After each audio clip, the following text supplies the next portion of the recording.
Hi friends, welcome to Karppidayam. കാർപ്പിടയത്തിൻ്റെ മറ്റൊരു എപ്പിസോഡിലേക്ക് സ്വാഗതം. നമ്മൾ സേഫ് കട്ട് ഓഫ് LPSC ആയിട്ട് ഇട്ടിരുന്നു. പക്ഷേ അതിൽ ചില ഡാറ്റ മിസ്റ്റേക്സുകൾ കണ്ടതുകൊണ്ടാണ് പിന്നീടത് ഡിലീറ്റ് ചെയ്യേണ്ടി വന്നത്. സോ അതൊക്കെ തിരുത്തിയിട്ടാണ് ഇപ്രാവശ്യം ഇട്ടിട്ടുള്ളത്. സോ നിങ്ങൾ നോക്കുക. സോ നമുക്ക് വീഡിയോയിലേക്ക് പോകാം. ഡിസ്ട്രിക്റ്റ് വൈസ് നോക്കാം. ആദ്യം കുറച്ച് കാര്യങ്ങൾ ഡാറ്റാസ് നോക്കാം. നമുക്ക് തിരുവനന്തപുരം 2018 493 അഡ്വൈസ് നടന്നു. അപ്പോൾ അന്ന് നമുക്ക് 493 വരെയൊക്കെ അഡ്വൈസ് LPയിൽ നിന്ന് ഉണ്ടായിരുന്നു എന്നുള്ള കാര്യം മനസ്സിലാക്കുക. 493 വരെയൊക്കെ LPയിലെ അഡ്വൈസ് നടന്നിട്ടുണ്ടായിരുന്നു. 2022 എത്തുമ്പോൾ ഏകദേശം 422 ആയിട്ടുണ്ട്. ഇനിയും ഒരു മാർച്ച് കടന്നു പോകാണ്ട്. സോ ഇപ്രാവശ്യം കൂടുതലായിട്ട് 493 500 കിടക്കും എന്നുറപ്പാണ്. 2024 ഒരു പ്രോബബിലിറ്റി നോക്കുകയാണെങ്കിൽ 520 വരെ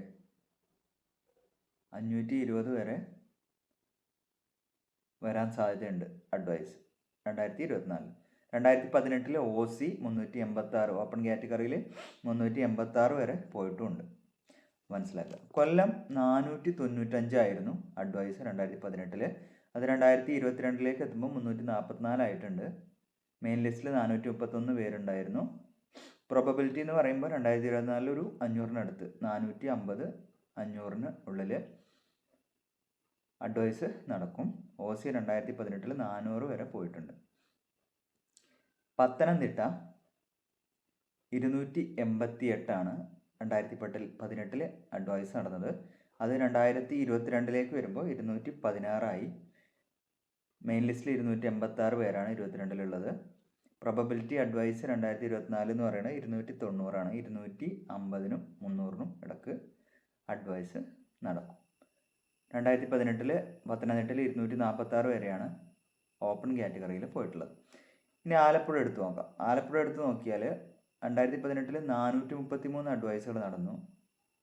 അത് 2022 വരുമ്പോൾ 190 ആയിട്ടേ ഉള്ളൂ. മെയിൻ ലിസ്റ്റിൽ 375 പേരുണ്ട്. ഒരു 450-നോടടുത്ത് അഡ്വൈസ് വരാൻ സാധ്യത കാണുന്നുണ്ട്. OC ടേണിൽ 366 വരെ പോയിട്ടുണ്ട് 2018. കോട്ടയം 305 പേരാണ് കോട്ടയത്ത് 2018 അഡ്വൈസ് ചെയ്തത്. അത് ഇപ്പോൾ 148 ആയിട്ടുണ്ട്. 290 പേരാണ് മെയിൻ ലിസ്റ്റിലുള്ളത്. 300 പേരാണ് നമ്മൾ അടുത്ത ലിസ്റ്റിലൊരു പ്രോബബിലിറ്റി, നമ്മുടെ ലിസ്റ്റിൽ പ്രോബബിലിറ്റി കാണുന്നത്. 187 പേര് 2018 OCയിൽ നിന്നും പോയിരുന്നു. ഇടുക്കിയിൽ 225 പേരാണ് 2018 ഉണ്ടായിരുന്നത്. അത് ഇപ്രാവശ്യം വളരെ കുറവാണ്, 87 എത്തിയിട്ടുള്ളൂ. 291 പേരാണ് മെയിൻ ലിസ്റ്റിലുള്ളത്. 210 2014 പ്രതീക്ഷിക്കാം. 169 പേരെയാണ് ഓപ്പൺ കാറ്റഗറിയിൽ പോയത്. എന്തായാലും ഒരു മാർച്ച് കൂടി കടന്നു പോകാനുണ്ട്.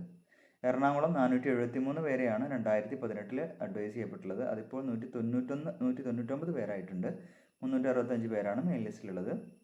400 പേര്, ഒരു 350-400 വരെ പ്രതീക്ഷിക്കാം ഇപ്രാവശ്യത്തെ വേക്കൻസി. 329 ഓപ്പൺ കാറ്റഗറിയിൽ 2018 പോയിട്ടുള്ളത്.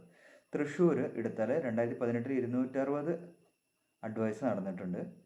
361 പേരാണ് 2022 ഈ ഇപ്പോൾ നടന്നുകൊണ്ടിരിക്കുന്ന ലിസ്റ്റിൽ അഡ്വൈസ് ചെയ്യപ്പെട്ടുള്ളത്.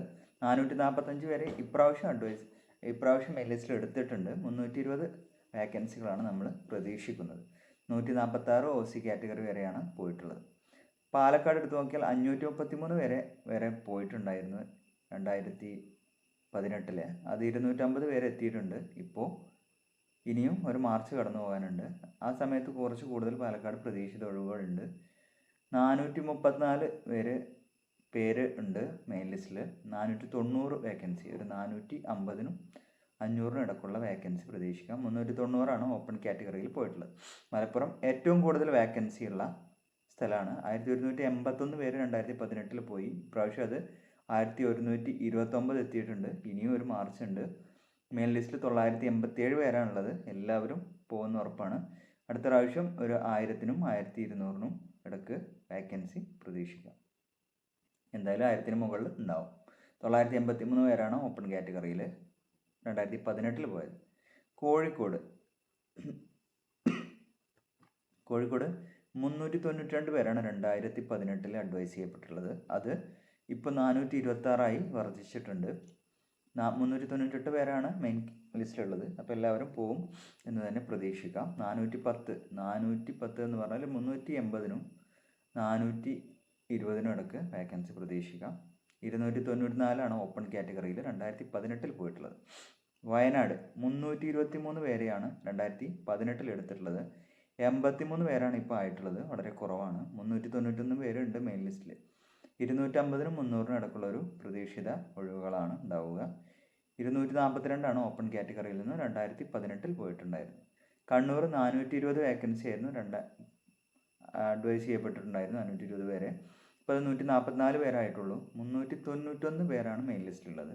അടുത്ത പ്രാവശ്യം ഒരു 340-നും 380-നും ഇടയിലുള്ളൊരു വേക്കൻസി പ്രതീക്ഷിക്കാം. 208 പേരാണ്, 208ാമത്തെ ആൾ വരെയാണ് ഓപ്പൺ കാറ്റഗറിയിൽ നിന്ന് എടുത്തിട്ടുള്ളത്. അടുത്തത് കാസർഗോഡ് 495 പേരെ എടുത്തിരുന്നു 2018.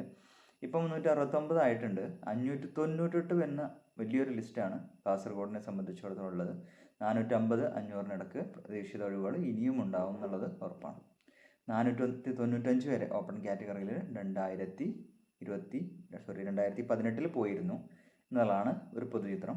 നമ്മൾ കട്ട് ഓഫ് മുൻപ് തന്നെ പ്രസിദ്ധീകരിച്ചിട്ടുണ്ട്. അപ്പോൾ കട്ട് ഓഫ് അറിയണമെങ്കിൽ ആ വീഡിയോയിൽ ചെന്ന് നോക്കുക. ഇനി നമ്മൾ ഓരോ കാറ്റഗറി വൈസായിട്ടുള്ള open category, OBC, SC, ST, Ezhava, Vishwakarma അങ്ങനെയുള്ള മറ്റു കാറ്റഗറി എന്നിവരുടെ എത്ര വരെ ഇപ്രാവശ്യത്തെ ഒരു ലിസ്റ്റ്, ഞാൻ പറഞ്ഞ ഒരു കട്ട് ഓഫിൽ ഒരു ലിസ്റ്റ് വരികയാണെങ്കിൽ ആ ലിസ്റ്റിൽ നിന്ന് ആരൊക്കെയാണ് സേഫ് സോണിലുള്ളത് എന്ന് പറഞ്ഞാൽ അത്യാവശ്യം നല്ല റാങ്കും സേഫായിട്ടുള്ള ആളുകളെയാണ് പറയുന്നത്.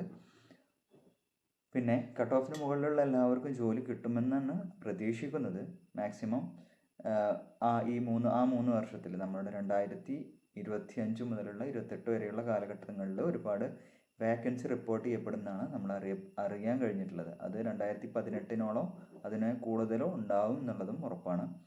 സോ അങ്ങനെ വരികയാണെങ്കിൽ കൃത്യസമയത്ത് തന്നെ വേക്കൻസികളൊക്കെ റിപ്പോർട്ട് ചെയ്യപ്പെടുകയും വേറെ ഒരു പ്രശ്നങ്ങളൊന്നും നമ്മുടെ 2020-ലും 2019-ലൊക്കെ വന്ന മാതിരി കൊറോണകളും അതേമാതിരിയുള്ള പ്രശ്നങ്ങളൊന്നും ഇല്ലെങ്കിൽ മാക്സിമം അഡ്വൈസ് നടക്കും. അങ്ങനെയാണെങ്കിൽ കട്ട് ഓഫിന് മുകളിലുള്ള എല്ലാവർക്കും നമ്മൾ പറഞ്ഞിട്ടുള്ള കട്ട് ഓഫിന് മുകളിലുള്ള എല്ലാവർക്കും ജോലി ലഭിക്കും എന്ന് തന്നെ നമുക്ക് പറയാം. എങ്കിലും ഒരു ഹൈ പ്രോബബിലിറ്റി ഉള്ളൊരു കട്ട് ഓഫാണ് പറയുന്നത്. അതിൽ വന്നാൽ നമുക്ക് ഒരു 90% നമുക്ക് ഉറപ്പിച്ചിരിക്കാം. 90% മുകളിൽ നമുക്ക് ഉറപ്പിച്ചിരിക്കാം എന്നുള്ളൊരു സ്റ്റാറ്റിസ്റ്റിക്കൽ അനാലിസിസാണ് നടത്തിയിട്ടുള്ളത്. ഏകദേശം ഉറപ്പായിട്ടും കിട്ടും, അല്ലെങ്കിൽ മാക്സിമം നല്ല റാങ്കിൽ വരാനും കഴിയും. സോ അതിലേക്ക് നമുക്ക് പോവാം. നമുക്ക് തുടങ്ങാം. ആദ്യമായിട്ട് നമ്മൾ ആലപ്പുഴയാണ് നോക്കുന്നത്. ആലപ്പുഴയിൽ നമുക്കൊരു OCക്ക് സേഫ് മാർക്ക് എന്ന് പറയുന്നത് 31-ന് മുകളിൽ ലഭിച്ചവർക്ക് നിയമനം പ്രതീക്ഷിക്കാം. 31-ന് മുകളിൽ മാർക്ക് വാങ്ങിയവർക്ക് നിയമനം പ്രതീക്ഷിക്കാം. മുസ്ലിംസ് വിഭാഗത്തിലാണെങ്കിൽ, കാറ്റഗറി വിഭാഗത്തിലാണെങ്കിൽ 28-ന് മുകളിലും, ഈഴവ വിഭാഗത്തിലാണെങ്കിൽ 30-ന് മുകളിലും, SCക്ക് 18-ന് മുകളിലും, OBCക്ക് 30-ന് മുകളിലും, വിശ്വകർമ്മക്ക് 28-ന് മുകളിലും, LC 29-ന് മുകളിലും, മറ്റുള്ളവർക്ക് 30-ന് മുകളിലും ജോലി പ്രതീക്ഷിക്കാം. അടുത്തത് എറണാകുളമാണ്. എറണാകുളം സേഫ് മാർക്ക് OC എന്ന് പറയുന്നത് 37-ന് മുകളിലാണ്. മുസ്ലിംസ് ആകുമ്പോൾ കാറ്റഗറി വിഭാഗത്തിൻ്റെ മുസ്ലിംസിൽ 34 മുകളിൽ, ഈഴവ 36-ന് മുകളിൽ, SC ST 28-ന് മുകളിൽ, OBC 33-ന് മുകളിൽ, വിശ്വകർമ്മ 37-ന് മുകളിൽ, LC 37-ന് മുകളിൽ, മറ്റുള്ളവർക്ക് 36-ന് മുകളിൽ. അടുത്തത് ഇടുക്കി സേഫ് മാർക്ക് OCക്ക് 36-ന് മുകളിൽ, റിസർവേഷൻ വിഭാഗത്തിൽ മുസ്ലിംസിൽ 32-ന് മുകളിൽ, ഈഴവക്ക് 35-ന് മുകളിൽ, SC ST 29-ന് മുകളിൽ, OBC 36-ന് മുകളിൽ, വിശ്വകർമ്മ 36-ന് മുകളിൽ, LC 35-ന് മുകളിൽ, മറ്റുള്ളവർക്ക് 34-ന് മുകളിൽ. അടുത്തത് കണ്ണൂർ ഓപ്പൺ കാറ്റഗറിയിൽ 46-ന് മുകളിൽ സേഫാണെന്ന് പറയാം. കാറ്റഗറി വിഭാഗത്തിൽ മുസ്ലിംസിന് 38-ന് മുകളിൽ, ഈഴവ 46-ന് മുകളിൽ, SC/ST 28-ന് മുകളിൽ, OBC 46-ന് മുകളിൽ, വിശ്വകർമ്മ 45-ന് മുകളിൽ, LC 41-ന് മുകളിൽ, മറ്റുള്ളവർക്ക് 43-ന് മുകളിൽ. അടുത്തത് കാസർഗോഡ് ഓപ്പൺ കാറ്റഗറിയിൽ 40-ന് മുകളിൽ സേഫാണെന്ന് പറയാം. മുസ്ലിംസിൽ 35-ന് മുകളിൽ, ഈഴവ 41-ന് മുകളിൽ, SC/ST 20-ന് മുകളിൽ, OBC 41-ന് മുകളിൽ, വിശ്വകർമ്മ 39-ന് മുകളിൽ, LC 28-ന് മുകളിൽ, മറ്റുള്ളവർ 38-ന് മുകളിൽ സേഫാണെന്ന് പറയാം. അടുത്തത് കൊല്ലം ഓപ്പൺ കാറ്റഗറിയിൽ 45-ന് മുകളിൽ മാർക്ക് കിട്ടുന്നവർ സേഫാണെന്ന് പറയാം. മുസ്ലിം വിഭാഗം കാറ്റഗറി വിഭാഗത്തിൽ മുസ്ലിം വിഭാഗത്തിൽ 43-ന് മുകളിൽ സേഫാണെന്ന് പറയാം. ഈഴവ 43-ന് മുകളിൽ സേഫാണെന്ന് പറയാം. SC/ST 20-ന് മുകളിൽ, OBC 42 മുകളിൽ മാർക്ക് കിട്ടിയവർ സേഫാണെന്ന് പറയാം. വിശ്വകർമ്മ 43 മാർക്കിന് മുകളിൽ സേഫാണെന്ന് പറയാം. LC 44-ന് മുകളിൽ, മറ്റുള്ളവർ 43 മുകളിൽ സേഫാണെന്ന് പറയാം. അടുത്തത് കോട്ടയം 35-ന് മുകളിൽ ഓപ്പൺ കാറ്റഗറിയിൽ സേഫാണെന്ന് പറയാം. മുസ്ലിം വിഭാഗത്തിലേക്ക് വരുമ്പോൾ 33-ന് മുകളിൽ സേഫാണെന്ന് പറയാം. ഈഴവ 34-ന് മുകളിൽ, SC/ST 29-ന് മുകളിൽ, OBC 33 മാർക്കിന് മുകളിൽ, വിശ്വകർമ്മ 35 മാർക്കിന് മുകളിൽ, LC 34 മാർക്കിന് മുകളിൽ, മറ്റുള്ളവർ 33 മാർക്കിന് മുകളിൽ സേഫാണെന്ന് പറയാം. കോഴിക്കോട് 48 ഓപ്പൺ കാറ്റഗറിയിൽ സേഫാണെന്ന് പറയാം. 48-ന് മുകളിൽ. മുസ്ലിം കാറ്റഗറി വിഭാഗത്തിലേക്ക് വരുമ്പോൾ മുസ്ലിം 46-ന് മുകളിൽ, ഈഴവ 47-ന് മുകളിൽ, SC/ST 29 മാർക്കിന് മുകളിൽ, OBC 47 മാർക്കിന് മുകളിൽ, വിശ്വകർമ്മ 46 മാർക്കിന് മുകളിൽ, LC 45-ന് മുകളിൽ, മറ്റുള്ളവർ 47-ന് മുകളിൽ സേഫാണെന്ന് പറയാം. അടുത്തത് ഏറ്റവും കൂടുതൽ ഒഴിവ് വരുന്ന മലപ്പുറം 50-ന് മുകളിൽ ഓപ്പൺ കാറ്റഗറിയിൽ നിയമനം പ്രതീക്ഷിക്കാം. മുസ്ലിംസിലേക്ക് വരുമ്പോൾ കാറ്റഗറി വിഭാഗത്തിലേക്ക് വരുമ്പോൾ 48-ന് മുകളിൽ മുസ്ലിം സേഫാണ്. ഈഴവ 48-ന് മുകളിൽ, SC/ST 29 മാർക്കിന് മുകളിൽ, OBC 50 മാർക്കിന് മുകളിൽ, വിശ്വകർമ്മ 47 മാർക്കിന് മുകളിൽ, LC 48 മാർക്കിന് മുകളിൽ, മറ്റുള്ളവർ 49 മാർക്കിന് മുകളിൽ സേഫാണെന്ന് പറയും.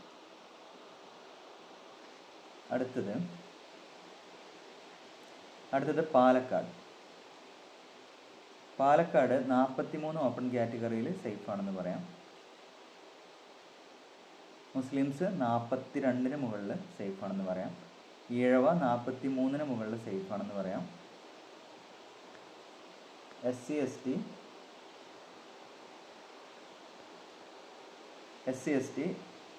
30 മാർക്കിന് മുകളിൽ സേഫാണെന്ന് പറയാം. OBC 33 മാർക്കിന് മുകളിൽ സേഫാണെന്ന് പറയാം. വിശ്വകർമ്മ 35-ന് മുകളിൽ, LC 34-ന് മുകളിൽ, മറ്റുള്ളവർ 34-ന് മുകളിൽ സേഫാണ് എന്ന് പറയാം. അടുത്തത്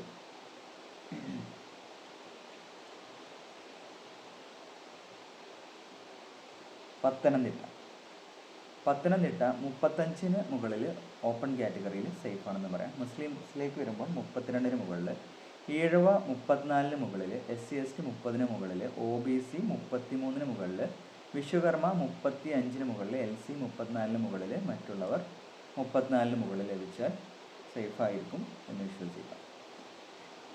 അടുത്തത്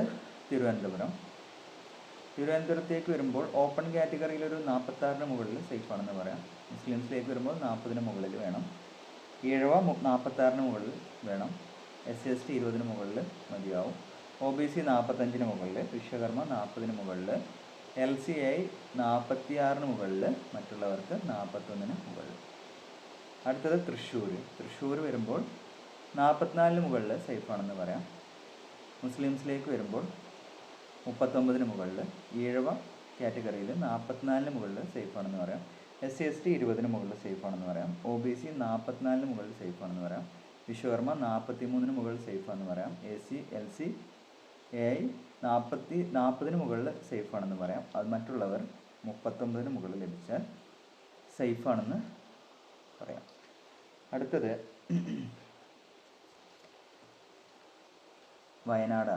വയനാട് ഓപ്പൺ കാറ്റഗറിയിൽ 38-ന് മുകളിൽ ലഭിച്ചവർ സേഫാണെന്ന് പറയാം. മുസ്ലിംസ് 36-ന് മുകളിൽ, ഈഴവ 38 മുകളിൽ ലഭിച്ചാൽ സേഫാണെന്ന് പറയാം.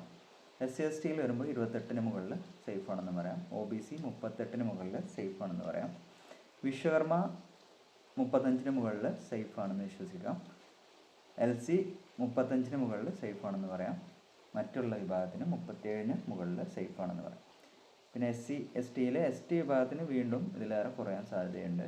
ലിസ്റ്റുള്ള മുഴുവൻ പേരും പല ജില്ലകളിലും പോവാറുണ്ട്. അത് PSC എത്ര വരെ കട്ട് ഓഫ് വരെ എടുക്കും എന്നുള്ളതിനനുസരിച്ചായിരിക്കും വരിക.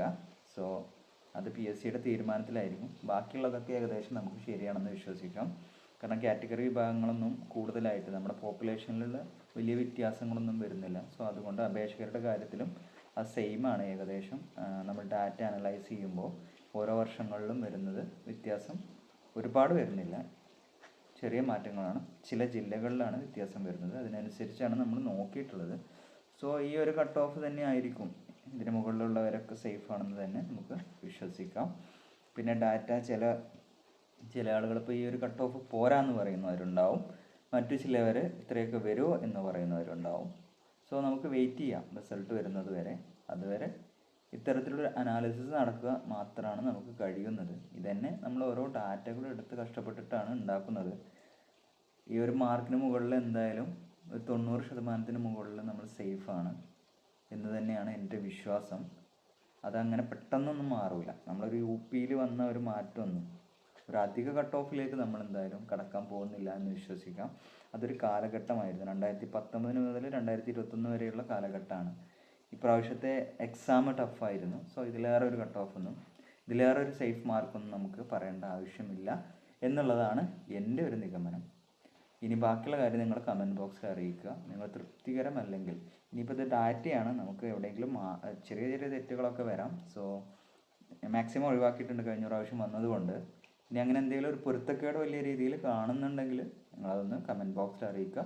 നമ്മളിതൊന്നുകൂടി ഒന്നുകൂടി വെരിഫൈ ചെയ്തിട്ട് ശരിക്കുള്ളത് കമൻറ്റ് ബോക്സിൽ രേഖപ്പെടുത്തുന്നതാണ്. അപ്പോൾ അതുകൂടി കമൻറ്റ് ബോക്സ് എല്ലാവരും ഇടയ്ക്കൊക്കെ ഒന്ന് നോക്കിക്കൊണ്ടിരിക്കുക. പിന്നെ ക്രിറ്റിസിസം ഉണ്ടാവും, അത് സ്വാഗതം ചെയ്യുന്നു. എല്ലാ ക്രിറ്റിസിസത്തെയും എല്ലാവിധ അനുമോദനങ്ങളെയും നമ്മുടെ എഫേർട്ടിനെയും ഒക്കെ നിങ്ങളും അതുപോലെ തന്നെ പരിഗണിക്കുക. സോ എല്ലാവരും ഈ ചാനൽ ലൈക്ക് ചെയ്യുക, ഷെയർ ചെയ്യുക, സബ്സ്ക്രൈബ് ചെയ്യുക. ഇത്ര മാത്രമേ പറയാനുള്ളൂ. ഇതുപോലെയുള്ള വീഡിയോസ് ഇനിയും ഇതുപോലെയുള്ള നമ്മൾ വരുന്ന മാറ്റങ്ങൾക്കനുസരിച്ച് ക്വസ്റ്റ്യൻ പേപ്പറിലൊക്കെ ചിലപ്പോൾ ഇനിയും ഡിലീഷൻസൊക്കെ നടക്കാം. സോ അതിനനുസരിച്ചുള്ള കട്ട് ഓഫുകൾ ഇനിയും മാറും. സോ അതൊക്കെ തുടർന്നും കിട്ടാൻ വേണ്ടിയിട്ട് എല്ലാവരും ഈ ചാനൽ ഫോളോ ചെയ്ത് വെക്കുക. ബെൽ ബട്ടൺ കൂടി അടിച്ചാൽ നിങ്ങൾക്ക് എൻ്റെ വീഡിയോ വരുമ്പോൾ നിങ്ങൾക്ക് അറിയാൻ കഴിയും.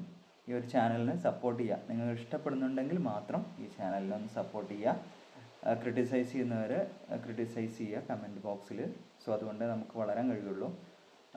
നിങ്ങൾക്ക് ഇത്തരത്തിലുള്ള വീഡിയോ വേണോ വേണ്ടതെന്നൊക്കെ മനസ്സിലാക്കാൻ കഴിയുക ഈ ക്രിറ്റിസിസത്തിലൂടെയാണ്. എല്ലാ ക്രിറ്റിസിസത്തെയും ഞാൻ സ്വാഗതം ചെയ്യുന്നു, ഏത് തരത്തിലുള്ളതാണെങ്കിലും. മാക്സിമം എല്ലാ കമൻസിനും ലൈക്ക് ചെയ്യുകയോ അല്ലെങ്കിൽ കമൻറ്റിൻ്റെ മറുപടി നൽകുകയോ ചെയ്യാറുണ്ട്. എന്തെങ്കിലും നിങ്ങൾക്ക് സംശയം ഉണ്ടെങ്കിൽ ഇതുമായി ബന്ധപ്പെട്ടോ LP UP PSCയുമായി ബന്ധപ്പെട്ടുണ്ടെങ്കിലും നിങ്ങൾക്ക് കമൻറ്റ് ബോക്സിൽ ചോദിക്കാവുന്നതാണ്. അതിനുത്തരം നൽകുന്നതായിരിക്കും. ക്രിറ്റിസിസങ്ങൾക്കും മറുപടിയും ലൈക്കും ഉണ്ടാവും. ചില കമൻറ്റുകൾക്ക് മറുപടി നൽകാത്തത് ചിലപ്പോൾ ചില ആളുകൾ ചോദിക്കും 10 മാർക്ക് ഉണ്ടെങ്കിൽ 20 മാർക്ക് ഉണ്ടെങ്കിൽ ഞാൻ ലിസ്റ്റിൽ വരും. അപ്പോൾ നമുക്ക് ആ ഒരു മാർക്ക് നമുക്ക് പ്രെഡിക്റ്റ് ചെയ്യാൻ കഴിയാത്തതാണെങ്കിൽ നമ്മളതിന് റിപ്ലൈ തരാറില്ല. ബാക്കി എല്ലാ കമൻറ്റിനും ഒന്നുകിൽ ലൈക്കോ അല്ലെങ്കിൽ കമൻറ്റ് തിരിച്ച് റിപ്ലൈയോ തരാറുണ്ട്. സോ എല്ലാവരോടും ഒരിക്കൽ കൂടി ഈ ചാനൽ മാക്സിമം നിങ്ങളിത് കാണുമ്പോൾ ഒരു ലൈക്ക് കൂടി തരിക. സോ അത് അപ്പോൾ നമുക്ക് റീച്ച് കിട്ടുകയുള്ളൂ. ഇത്തരത്തിലുള്ള വീഡിയോ നിങ്ങൾക്കറിയാം ഓൺലൈനിൽ ലഭ്യമാണെങ്കിൽ ഈ ഇത്രയും ഡാറ്റാസ് എടുത്ത് അത് ഇൻ്റർപ്രറ്റ് ചെയ്യുക എന്ന് പറയുന്നത് വളരെ ഈസിയുള്ളൊരു സംഭവമല്ല എന്ന് മനസ്സിലാക്കുക. എല്ലാവർക്കും ചെയ്യാൻ കഴിയുന്ന ഒരു സാധനമല്ല, വളരെ ഡിഫിക്കൽട്ടാണ്. ചിലതൊന്നും PSCയിൽ തന്നെ ലഭ്യമല്ല. സോ അതൊക്കെ നമ്മൾ മറ്റു പല സോഴ്സുകളിലൂടെയും എടുത്തിട്ട് വേണം. ചിലത് കറക്റ്റായിട്ട് PSC കൊടുത്തിട്ടുണ്ട്, അഡ്വൈസും ഡീറ്റെയിൽസും, ചിലതിലില്ല. സോ അതൊക്കെ നമ്മൾ അങ്ങനെ കളക്ട് ചെയ്യുന്നതാണ്. സോ 3-4 ദിവസത്തെ എഫേർട്ട് ഉണ്ട് ഇതിൻ്റെ പിന്നിൽ എന്നുകൂടി മനസ്സിലാക്കുക. സോ അതുകൊണ്ട് നിങ്ങൾ ഈ ചാനൽ ലൈക്ക് ചെയ്യുക, സബ്സ്ക്രൈബ് ചെയ്യുക എന്ന് മാത്രം പറഞ്ഞുകൊണ്ട് ഇപ്രാവശ്യത്തേക്ക് വിടവാങ്ങുന്നു. Thank you.